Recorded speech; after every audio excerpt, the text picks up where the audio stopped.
Hey guys, welcome back to this channel. Nat is Divyanka Sinha and today we are going to learn diversity in living organisms. So this is the chapter of class 9 science chapter number 7. So let's start this chapter. So need for classification of living organism सब ये तो हम सभी को पता है कि बहुत सारे टाइप ऑफ लिविंग ऑर्गेनिजम्स हैं। तो अब हम उन्हें कैसे क्लासिफाई करें? हमारे पास ऐसे बहुत से तरीके हैं, जैसे कि हम उनकी एजेस वाइज उन्हें क्लासिफाई कर सकते हैं, शेप, फंक्शन, साइज, इन सब पे कैटेगराइज कर सकते हैं। बट अब हमने क्या यूज किया है और क्यों यूज किया है ये देखते हैं। Living organisms have evolved on the earth over millions of years. There is a vast variety of living organisms. Living organisms show a wide range of variations. Some microscopic bacteria are of a few micrometers in size, and some, like whales and redwood trees, are about 30 meters and 100 meters in size. Some pine trees live for thousands of years, while insects like mosquitoes die within a few days. Some organisms are colorless and even transparent, and some are brightly colored. To understand and study all these organisms is impossible. If they are arranged into different groups based on their similarities and characteristics, then it is easier to study the different groups as a whole. Classification of living organisms. The arranging of organisms into different groups on the basis of similarities in their characteristics is called classification of living organisms. So, अब जितनी भी उनके अंदर similarities हैं उन सब में arrange करना अलग अलग ऑर्गेनिजम्स को कि किस इसमें ये कैरेक्टरिस्टिक्स है, इसमें ये, तो इस तरीके से ये थोड़ा आसान हो जाएगा। लेकिन ऐसे ही हम सिर्फ सबका देखते जाएंगे तो बहुत मुश्किल होगा। Basis of classification of living organisms. The main characteristics which are considered for classification of living organisms into different groups are whether they are made up of prokaryotic or eukaryotic cells. From the sixth standard, you are reading about prokaryotic and eukaryotic cells. So I don't think there is a need to tell you what are prokaryotic cells and what are eukaryotic cells. Whether the cell occurs singly or they are grouped together and live as an individual group. So they are unicellular or multicellular. It is basically telling this. Whether they produce their own food by photosynthesis or get their food from outside. So they are talking about autotrophic mode of reproduction. Autotrophic mode and heterotrophic mode. Okay. Of the organisms which produce their own food, plants, what is the level of organization of their body? Okay, of the animals, what is the level of organization of their body, and what are their special organs and their functions? The characteristics used for classification of plants will be different from the characteristics used for classification of animals, because plants make their own food and animals get their food from outside. This is the thing which we all know. So, classification and evolution means when they were evolved on the earth. The present day complex living organisms have evolved from the earlier simple forms due to the changes in their body design over millions of years. The body designs of living organisms are gradually changing due to the changes in environment and the need to adapt themselves to the changes in the environment. Some groups of organisms having ancient body designs have not changed much during evolution but have simple forms and structure. These organisms are called primitive or lower organisms. Some organisms have acquired their body designs relatively recently and have complex forms and structures. These organisms are called advanced or higher organisms. So I think this topic is clear to all of you. Now our next topic is the hierarchy of classification groups.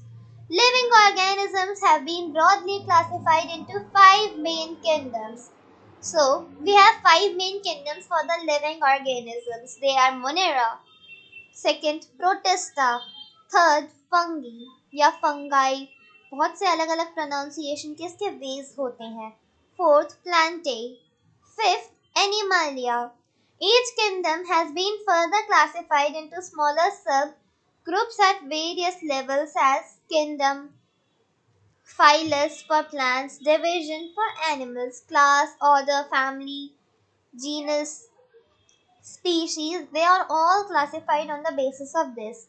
By arranging organisms on the basis of hierarchy and characteristics into smaller and smaller groups, we arrive at the basic unit of classification called species.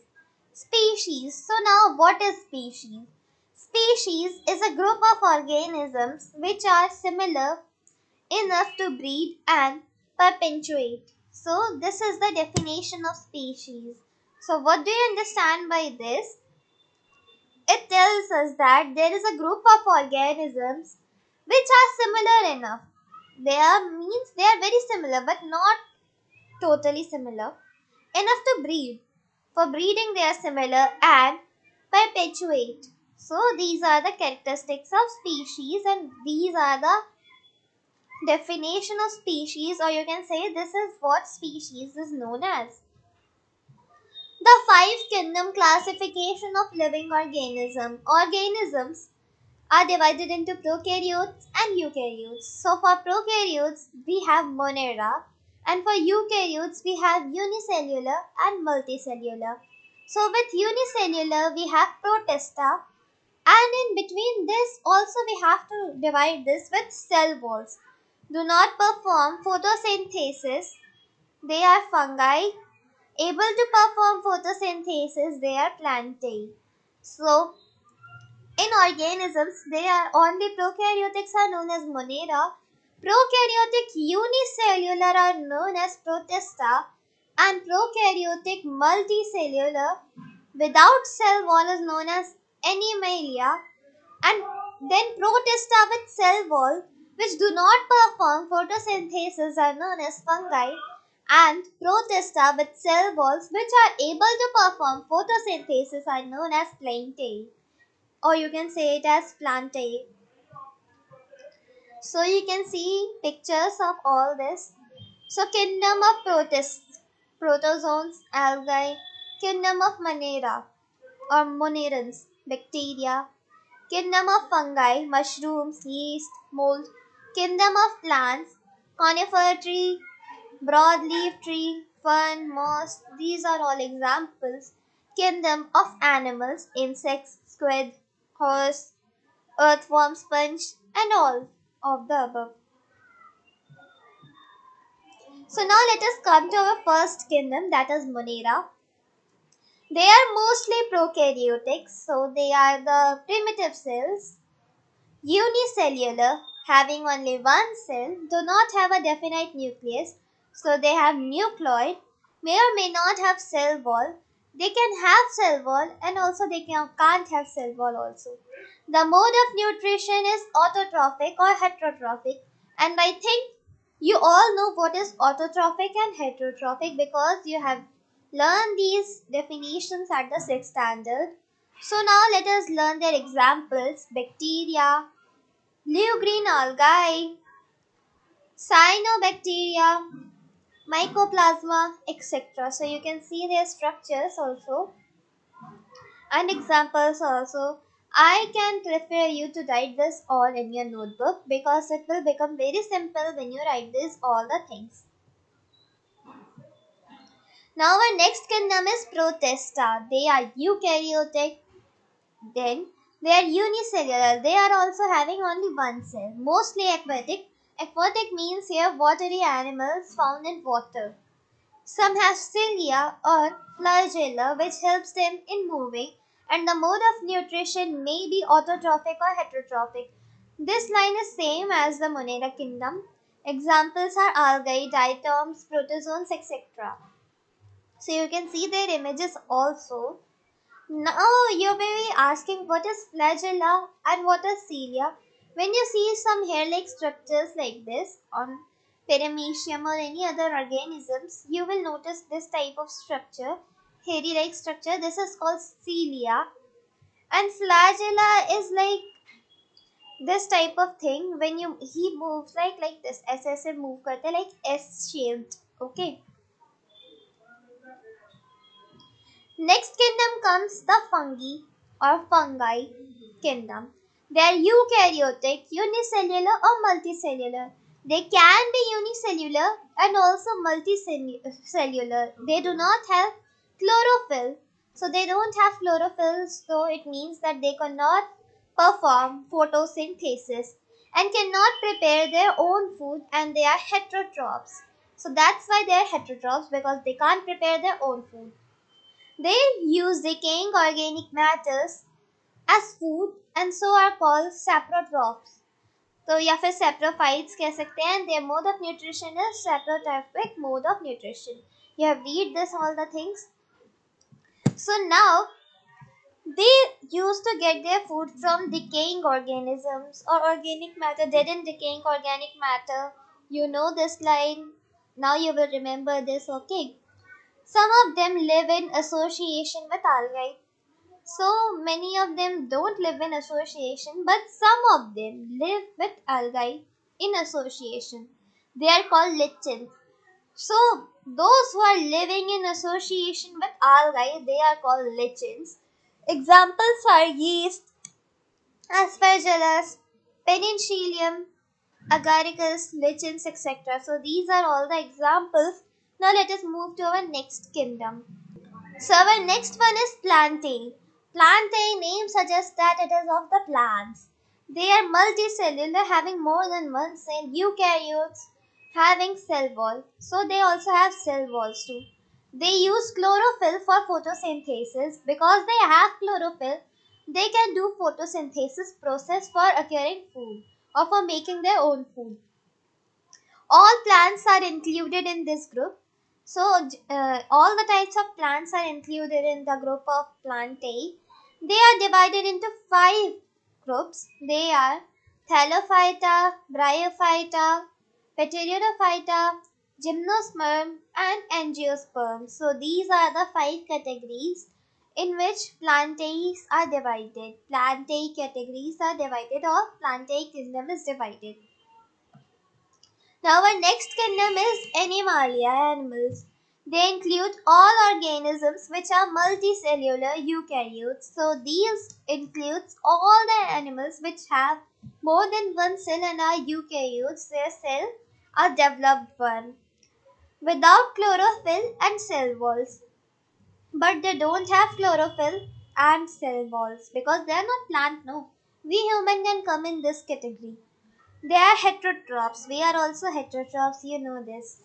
They are divided into 10 groups. So now we know that Plantae kingdom is divided into 5 groups. Now Animalia kingdom is divided into 10 groups. Porifera, Colenterata, Platyhelminthes, Nematoda, Annelida, Arthropoda, Mollusca, Echinodermata, Protochordata and Vertebrata. So now after learning these names or after reading this name, you may all think, what the hell? What are the names like this so tough? But after some time it will become very simple for you.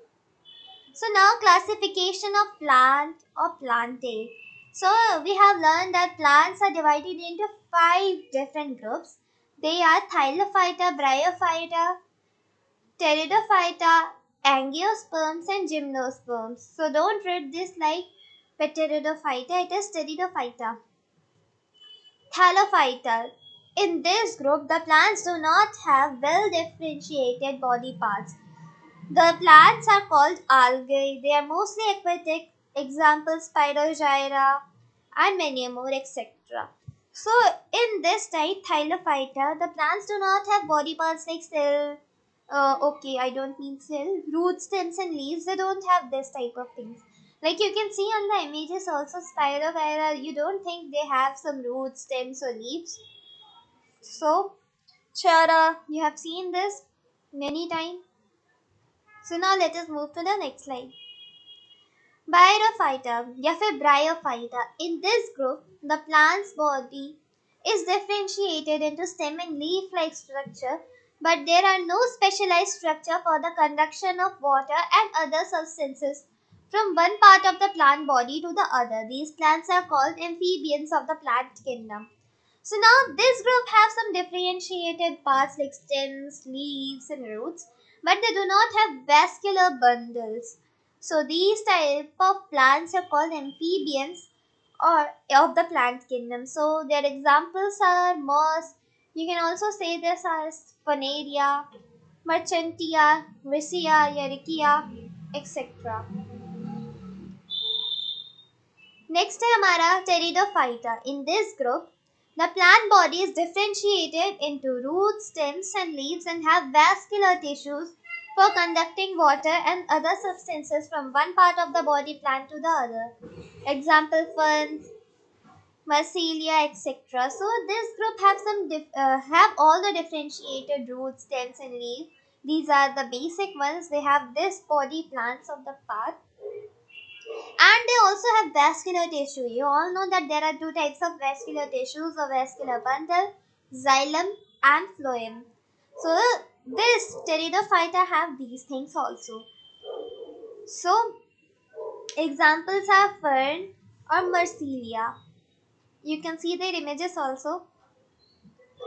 So our next one is gymnosperm, or you can also say this as cryptogems. The plants of this group bear snake seeds. So in this type of plants, there are snake seeds. Gymno means snake and sperma means seeds. They are usually perennial, evergreen and woody. So here perennial means there are two types of things, perennial and seasonal. Perennial means throughout the year and seasonal means some of the years, month of the year. So they are evergreen, perennial and woody. Examples are pines. You can also say this pinus, yeah, pinus and cycas, etc. Our next one is angiosperms. The plant of this group bears covered seeds. Angio means covered and sperma means seeds. They are also called flowering plants or flowering plants. The plant embryo in the seed have cotyledons. So what are these things? You have to search on the Google. Angiosperms are divided into two groups on the basis of the number of cotyledons. So basically what is cotyledons? You may all of thinking. Like you have seen rice, can it be broken into two parts? No. Rice grain, I am talking about rice grains. And you have also seen moongfali and this type of things. It can be broken down into two parts. Plants with seeds having single cotyledon are called monocots. Example rice, wheat, maize, etc. Green grams, peas, tamarind, etc. तो ये सारी जो चीजें हैं ना हल्दी और ये मटर वगैरह इन सारी चीजों को हम मोनोकॉट्स कहते हैं. Plants with seeds having two cotyledons are called dicots. So जिनके पास दो दो होते हैं उन्हें dicots कहते हैं. Example green gram, peas, tamarind. इसमें भी peas और tamarind आ रहा है, आप ये चीज देख लो ध्यान से. So peas और tamarind जो है वो monocot भी हो सकते हैं और dicot भी हो सकते हैं. तो ये चीज आप ध्यान में रखिए. Now let us learn the classification of plants. Plants do not have differentiated body parts are called Thylophyta. Have differentiated body parts with vascular tissue are called without vascular tissues are called Bryophyta, and with vascular tissues there are also two main parts that do not produce seeds are called cryptograms or pteridophyta. Produce seeds are called phanerograms. Bear snake seeds, gymnosperm, bear covered seeds, angiosperm. One cotyledon and two cotyledon. So जिसके पास one cotyledon है या फिर laden है उसको हम monocot कहते हैं, और जिसके पास दो दो है cotyledons हम उसको dicot कहते हैं. Di means two. You all know this word di, or you were familiar with bi, binomial. You have read about these all the things. Now next one is the classification of animals or Animalia. So we know that animal kingdom or Animalia kingdom is divided into 10 groups. They are Porifera, Colenterata, Platyhelminthes, Nematoda, Animalida, Arthropoda, Mollusca, Arachnodermata, Protochordata, and Vertebrata. So these are the types. Now let us learn about all these types. Porifera, sponges. They are aquatic, non-volatile animals attached to some solid support. So they are aquatic, they live in water. Non-volatile, what is the meaning of volatile? Motile. Motile means movement.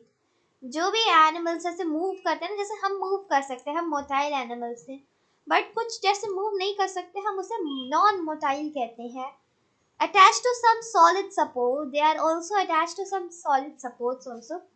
They have pores all over the body forming a canal system which helps to circulate water and brings food and oxygen. So they have pores all over the body. That's why their name is porifera. Pori means pores. So, and these pores are used for transporting or circulating water and bringing of food and oxygen also. They have a hard outer skeleton and do not have any tissue. So their outer skeleton is very hard, but they don't have any tissues. Examples are Spongilla, Cycon, etc. Now let us move to our next one.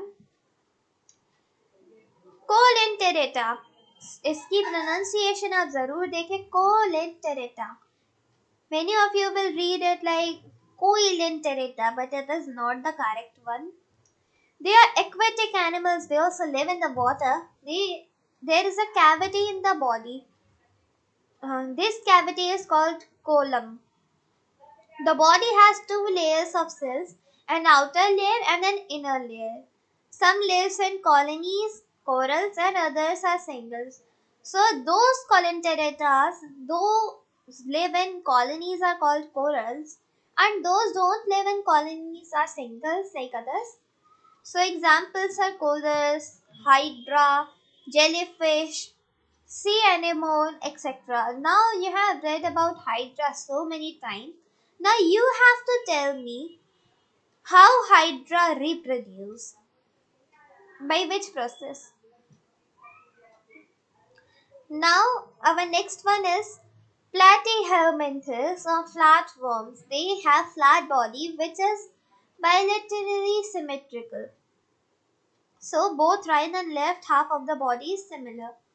They have three layers of cells and are called triploblastic. They do not have true body cavity. They may be free living or parasitic. Example Planaria, level fluke, tapeworms या tapeworms you can say parasitic etc. So आप में से बहुत लोग पूछ रहे होंगे ये bilaterally symmetrical क्या होता है.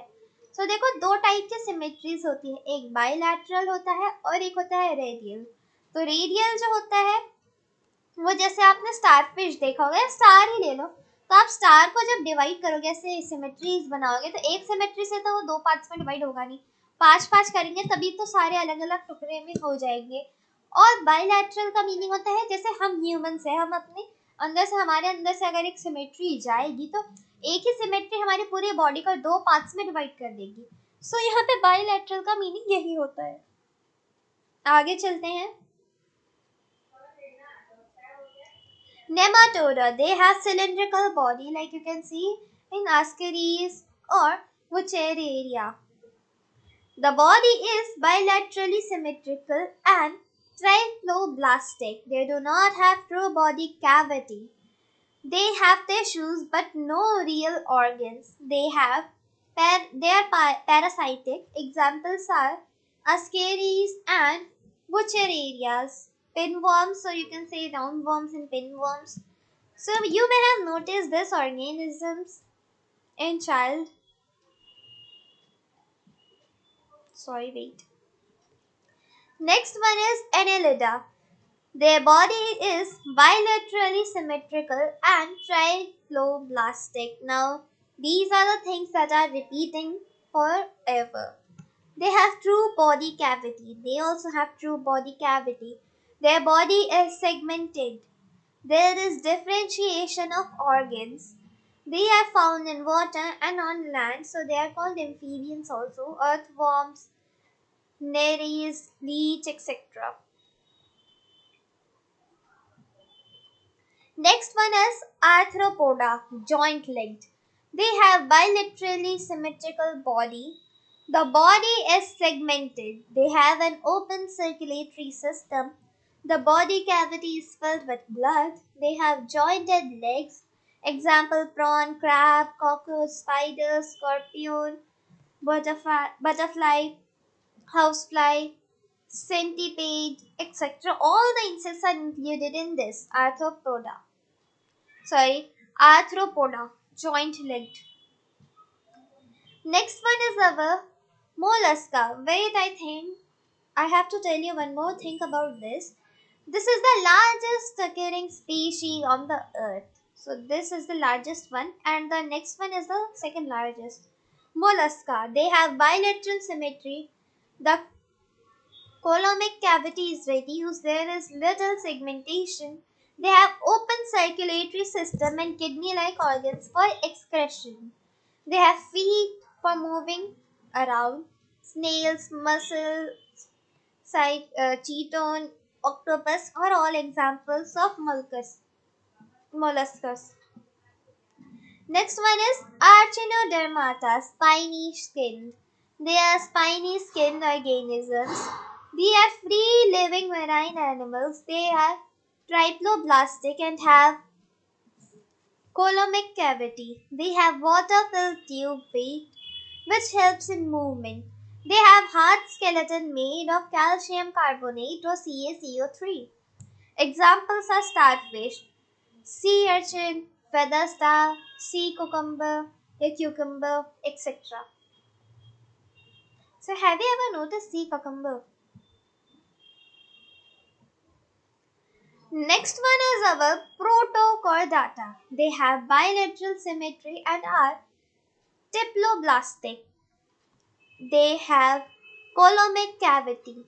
The coulommic cavity. They have a notochord, which is a long rod-like structure along its back to which muscles are attached and help in movement. So there are so many examples like Amphibiaxis, Herdemania, etc. Our next one is vertebrata. Vertebrates also. They have vertebral column and internal skeleton. They have bilateral sorry bilateral symmetry and are triboblastic. They have coulommic cavity. Their body is differentiated into tissues and organs. Their body consists of four regions: head, neck, trunk, and tail. They have two pairs of fins and limbs. The respiration in aquatic form is by gills, and in land forms, respiration is by lungs. Their sexes are separate. The sexes are separate. Vertebrates are grouped into five classes. They are Pisces, Amphibia, Reptilia, Ales, and Mammalia. So now let us read about Pisces or fishes. Fishes or fishes, name suggests that it is fishes. They are fishes living in water. Their skin is covered with scales or plates. They respire using gills. They have streamlined body and fins which help them to move in the water. They are cold-blooded and their heart has only two chambers. They lay eggs from which the young ones hatch out, so they are oviparous. And viviparous, you have learned these things. So fishes are oviparous. Some fishes have skeleton made of cartilage like sharks, rays, etc. And some have skeleton made of bones and cartilage like tuna, ruhu, etc. Next is amphibia or amphibians. They are found in land and water. They do not have scales but have mucous glands on their skins. They are cold-blooded and the heart is three-chambered. That respiration is through gills or lungs. They lay eggs in water, so they are also oviparous. Examples are frogs, toads, salamanders, etc.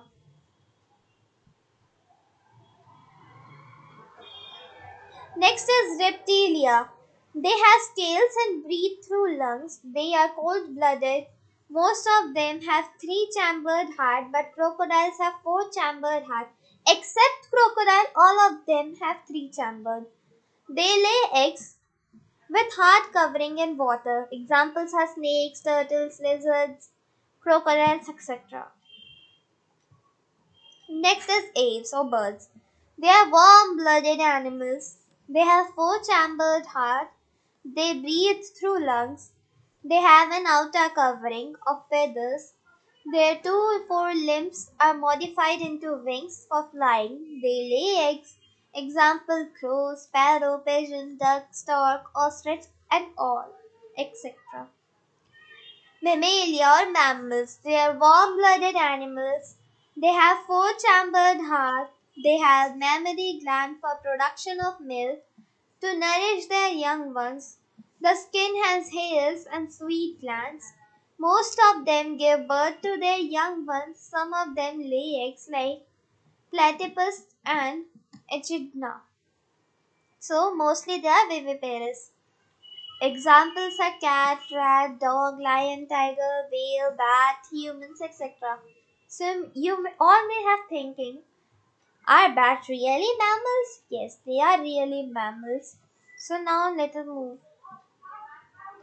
Now our next one is nomenclature. All living organisms have been given scientific names which can be used to identify them anywhere in the world. The system of scientific naming organisms is called binomial nomenclature. The binomial nomenclature consists of two parts. The first part is the name of the genus, and the second part is the name of the species. The system of scientific naming or nomenclature we use today was introduced by Carolus Linnaeus. Example: the scientific name of human being is Homo sapiens. Homo is the name of genus, and sapien is the name of the species. So with this our chapter is over. I will meet you in our next video. Tab tak ke liye take care and bye bye guys.